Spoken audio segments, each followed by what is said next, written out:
एक तरफ अहम इत्तेहादी का ऐलान तो दूसरी तरफ बेतुके इल्जामात। अमरीकी सदर जो बाइडन की दोगली पॉलिसियां अयां। पाकिस्तान के एटमी प्रोग्राम पर बेजा तनकीद। पाकिस्तान को खतरनाक तरीन मुल्क करार दे दिया। डेमोक्रेटिक कांग्रेशनल कैंपेन कमेटी से खिताब में जो बाइडन के मुंह में जो आया बोल दिया। कहा पाकिस्तान दुनिया के खतरनाक तरीन जौहरी ममालिक में से एक है। इसके जौहरी हथियारों में कोई बाज़ाब्ती और हम आहंगी नहीं। इस बात का खदशा है कि इसे कोई भी इस्तेमाल कर सकता है। अमेरिका को किस तरह इस सब को देखना और हैंडल करना है, ये अहम है। अमेरिकी सदर ने रूस और चीन पर तनकीद करते हुए पाकिस्तान को निशाना बनाया। पाकिस्तान के न्यूक्लियर एसेट्स के बानी है और हम इनका दिफा करने भी जानते हैं। हाल ही में हमारा हमसाया मुल्क ने गलती से एक मिसाइल फायर किया एक दूसरा न्यूक्लियर पावर में। ये बहुत बड़ा इंसिडेंट है। इस किस्म का आप मुझे बताएं पाकिस्तान ने कभी ऐसे खुदा ना खास्ता कोई वाक़या किया? उन्हें बिल्कुल नहीं। हमारे बारे में अगर कोई सवाल होंगे तो हम कॉन्फिडेंट हैं कि पाकिस्तान के सारे रिक्वायरमेंट्स पूरा उतर पड़ते हैं IAEA के स्टैंडर्ड्स के अंदर। पाकिस्तान का जो बाइडन के बयान पर शदीद एहतजाज। अमरीकी सफ़ीर डोनाल्ड ब्लूम के दफ्तर ख़ारजा तलबी एहतजाजी मरासला थमा दिया। वज़ीर ख़ारजा बिलावल भुट्टो सरदारी बयान पर हैरान। कहा जो बाइडन की बातों पर वज़ीर आज़म से बात की है। अमरीकी सफ़ीर डोनाल्ड ब्लूम को दफ्तर ख़ारजा तलब किया है। सफ़ीर से मामले पर मौक़िफ़ लेंगे, उनको अपना मौक़िफ़ वाज़ेह करना होगा। ये भी कहा बाइडन के बयान पर पाकिस्तान अमरीका ताल्लुकात पर मरफ़ी असर नहीं पड़ेगा। अमरीकी सदर ने गलतफहमी पर बयान दिया होगा। पाकिस्तान अपनी सालमियत के लिए पुरअज़्म है, अपने एटमी असासों का दिफा करेंगे। अगर किसी मुल्क के एटमी हथियारों पर सवाल उठता है तो वो भारत है। माजी में उसने गलती से एक मिसाइल भी फायर किया था। बाइडन का पाकिस्तान से मुताल्लिक़ बयान गैर रस्मी गुफ्तगू का हिस्सा था। अमरीकी सदर ने किसी गैर सरकारी फंड रेजिंग तकरीब से खिताब में ये बात कही।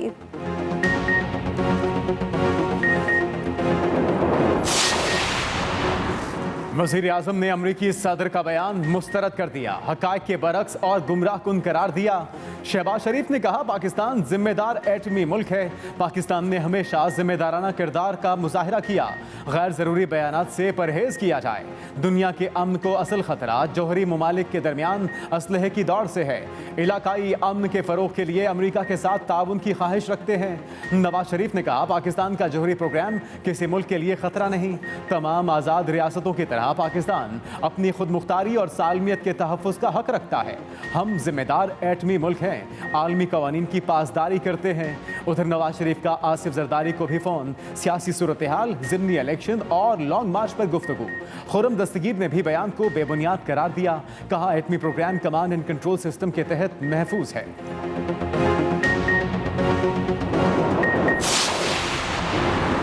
इमरान खान के जो बाइडन से सवालात, हुकूमत की खारजा पॉलिसी को नाकाम करार दे दिया। चेयरमैन PTI ने कहा जो बाइडन इस बिला जवाज नतीजे पर किन मालूमात की बुनियाद पर पहुंचे। अमेरिका खुद तो दुनिया भर में जंगों में मुलविस रहा। पाकिस्तान ने जौहरी सलाहियत के बाद कब जौहरियत का मुजाहिरा किया? वज़ीर आज़म रहने के बाद मालूम है हमारा जौहरी निज़ाम महफूज तरीन निज़ामों में से एक है। मौजूदा हुकूमत नाअहली के तमाम रिकॉर्ड तोड़ चुकी।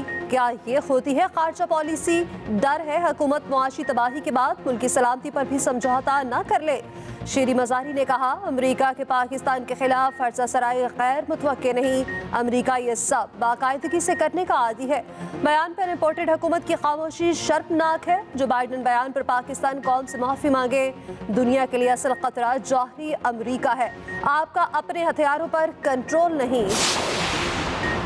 तहरीक इंसाफ की अमरीकी सदर के बयान की शदीद मजम्मत। फवाद चौधरी ने बिलावल भुट्टो को इंटरनी वज़ीर ख़ारजा करार दे दिया। कहा वज़ीर ख़ारजा से इंटर्नशिप कराएंगे तो ऐसे ही नताए आएंगे। अमरीकी सदर को पाकिस्तान के जौहरी प्रोग्राम का इल्म ही नहीं। सऊदी अरब के बारे में भी बाइडन ने बात की। मुंह तोड़ जवाब मिला। भारत का एटमी प्रोग्राम सबसे गैर महफूज है। हमारे प्रोग्राम की तारीफ तो दुनिया करती है। इमरान खान की हुकूमत को क्यों हटाया, इसका सबूत बाइडन का बयान है। बयान के बाद शहबाज शरीफ कहीं नजर नहीं आए। बयान जो बाइडन ने दिया, मरियम नवाज ने तनकीद इमरान खान पर कर दी। हमाद अजहर बोले न्यूक्लियर सेफ्टी में पाकिस्तान 19वें और भारत 20वें नंबर पर है।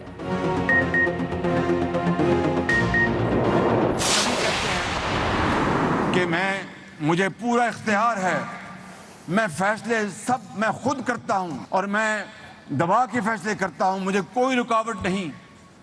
आजकल कहते हैं तो मुझे तो फैसला ही नहीं करने दिया गया। अगर फैसला नहीं करने दिया गया तो 3.25 साल आप क्या करते रहे? आप तो यही कहते रहे कि मैं मुझे पूरा इख्तियार है, मैं मुख्तार हूँ, तमाम फैसले मैं करता हूँ।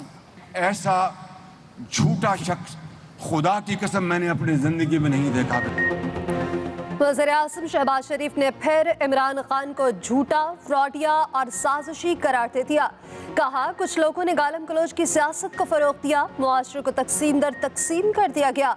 इक़्तिदार संभाला तो मुआशरत हिचकोले ले रही थी। एक शख्स दिन रात बद्दुआएं देता है, पाकिस्तान श्रीलंका बन जाए। गुज़श्ता हुकूमत ने IMF मुआहदे की धज्जियां उड़ाई। इमरान खान जलसों में क्या क्या बातें करते हैं समझ नहीं आती।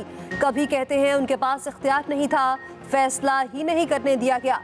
आपने 4.25 साल फिर क्या किया? ऐसा झूठा शख्स जिंदगी में नहीं देखा। सुबह से शाम और सर से लेकर पांव तक साजिश करता है। इससे बड़ा फ्रॉडिया पैदा नहीं हुआ।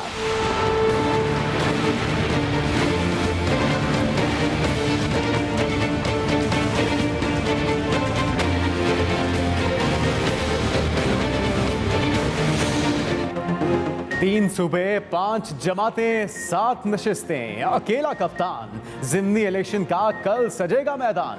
8 में से 7 हलकों में इमरान खान खुद मैदान में। KP में JUI और ANP कप्तान का मुकाबला करेंगी। पंजाब में नून लीग के आबिद शेर अली और शिजा मनसब अली इमरान खान के मदे मुकाबल। सिंध में पीपल्स पार्टी और MKM के उम्मीदवार चेयरमैन PTI के खिलाफ मैदान में। मुल्तान वाहिद हल्का, जहां PTI के उम्मीदवार इमरान खान नहीं, शाह महमूद कुरैशी की साहबजादी मेहरबानो कुरैशी और अली मूसा गिलानी मदे मुकाबल। कौमी असम्बली के 8 और पंजाब असम्बली के 3 हलकों में पोलिंग होगी। सिक्योरिटी के फुल प्रूफ इंतजामात, सामान पहुंचा दिया गया। तमाम नशिस्तें PTI के अरकान के इस्तीफों के बाद खाली हुई।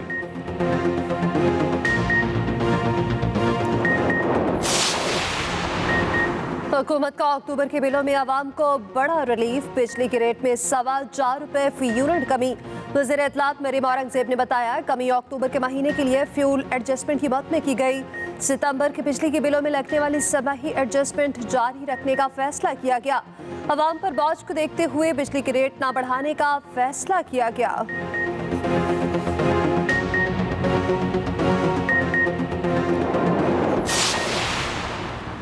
मुल्क डिफॉल्ट होने का कोई इम्कान नहीं। IMF प्रोग्राम पर दोबारा मुज़ाकरात नहीं होंगे। वज़ीर ख़ज़ाना इसहाक डार ने वाज़ेह कर दिया।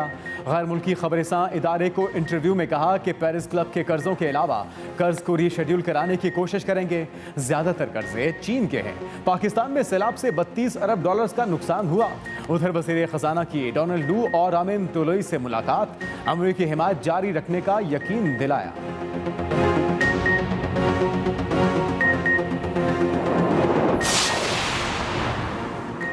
साबिक मुआवने खसूसी एहतसाब शहजाद अकबर की नैब में तलबी, 22 सवालात के जवाब मांग लिए। 21 अक्टूबर को ज़ाती हैसियत में पेश होने का हुक्म। ओहदे का गलत इस्तेमाल, आमदन से ज़ायद असासों से मुतालिक वजाहत तलब। सवालनामे में पूछा गया, शहजाद अकबर के बतौर मुआवने खसूसी एहतसाब दौरानिया क्या रहा, जिम्मेदारियाँ क्या थी? शहजाद अकबर बताएं, FIA में जारी शुगर इंक्वायरी में क्या किरदार रहा? शुगर इंक्वायरी जो FIA की जानिब से की जा रही थी, उस हवाले से कितनी मीटिंग्स की? शुगर स्कैंडल से मुतालिक जुबानी, तहरीरी, ऑफिशियल क्या हिदायत दी गई?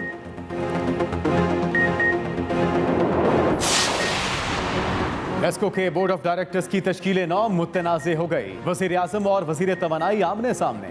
शहबाज शरीफ ने मियां नोमान को चेयरमैन बोर्ड बनाने की मंजूरी दी तो खुर्रम दस्तगीर ने वज़ीर आज़म के अहकामात हवा में उड़ा दिए। अपने सुसर की तैनाती की समरी भिजवा दी।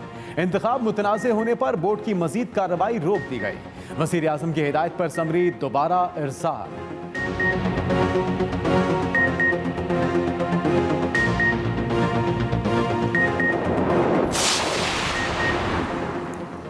कातलाना हमले में जाबाहक होने वाले साबिक chief justice Balochistan high court सुपुर्द खाक। साबिक चीफ जस्टिस मोहम्मद नूर मुस्कान सई के कत्ल के खिलाफ कोयटा और कराची में वकला के अदालती बायकॉट। पाकिस्तान बार कौंसिल का भी तशवीश का इजहार। मुलविस दहशतगर्दों को फौरी गिरफ्तार करने का मुतालबा। वज़ीर आज़म शहबाज शरीफ की भी वाक़े की शदीद मुसम्मत। कहा, ऐसे वाक़यात का मकसद अफरा तफरी फैलाना और आवाम को डराना है। पाकिस्तान के अवाम और इदारे दहशतगर्दी का कला कमा करके दम लेंगे।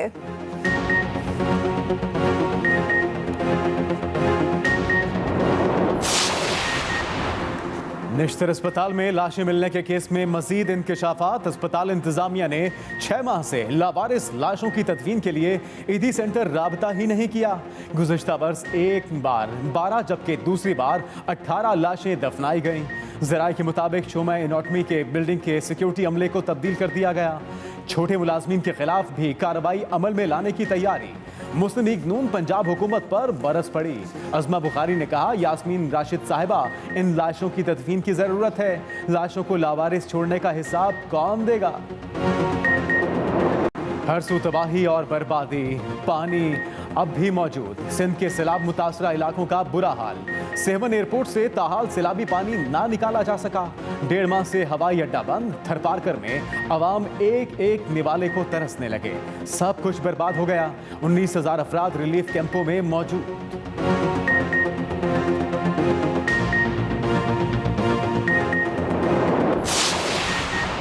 सिंध का सैलाब से 80% से जायद नुकसान हुआ। 24 अजला में इमरजेंसी नाफिज है।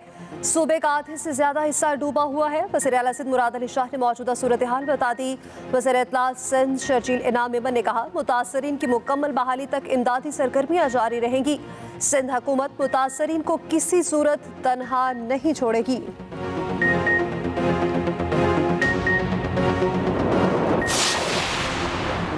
जमात इस्लामी ने अमरीकी सदर के बयान को मुस्तरद कर दिया। सिराजुल हक ने कहा, यह 2022 है। अमरीकी बदमाशी का जमाना खत्म हो चुका। दुनिया और इंसानियत के लिए अमरीका खतरा है।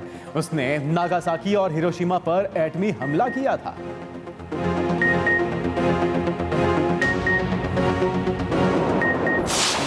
पिछली मरतबा भी हजरत ने कोई दुआ की और फूक मारी और हिसाब डार साहब तशरीफ ले आए। चूँकि नीयत नेक है, वो कीमतें पिछले 15 बारों में कम हुई। अब कल फिर हमने नई कीमत जारी करनी है, तो मैं फिर हजरत की खिदमत में हाजिर हूँगा कि एक और फूक मार दें। मौलाना की फूकों पर वज़ीर आज़म को यकीन। तकरीब से खिताब पे कहा, हजरत ने फूक मारी तो इसहाक डार आ गए, एक और फूक मारे तो सारे मामलात हल हो जाए। हॉल में बात पर कहकहे लग गए। मौलाना भी हंसते रहे। कराची पुलिस की मजीद काली भेड़ें पकड़ी गईं। थाने से 2 करोड़ रुपए की चोरी का ड्रॉप सीन। चोर कोई और नहीं, पुलिस एहलकार ही निकला। इसके साथ मुलविस 2 अफराद को भी धर लिया गया। कब्जे से भारी रकम बरामद। थाना आर्टिलरी मैदान के मालखाने से 2 करोड़ चोरी हुए थे।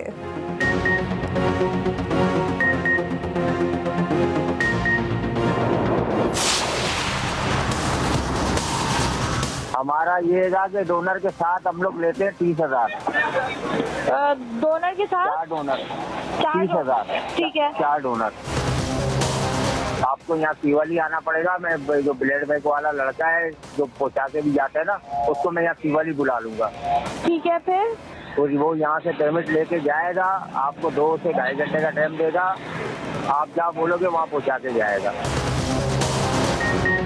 लेंगी में भी जालसाजों का जमीर ना जागा। वबा को लूट मार का जरिया बना लिया। कराची में शहरियों को जाली, मेगा और मैनुअल प्लेटलेट्स फरोख्त करने का स्कैंडल।